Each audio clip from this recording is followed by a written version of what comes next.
బంధమంటూ ఎరుగని బాటసారికి అనుబంధమై వచ్చింది ఒక దేవత.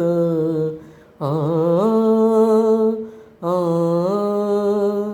ఆ ఆ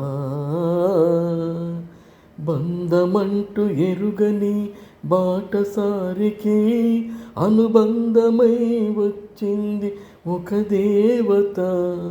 ఇంత చోటులోనే అంత మనసు ఉంచి నా సొంతమే అయింది ప్రియురాలిగా.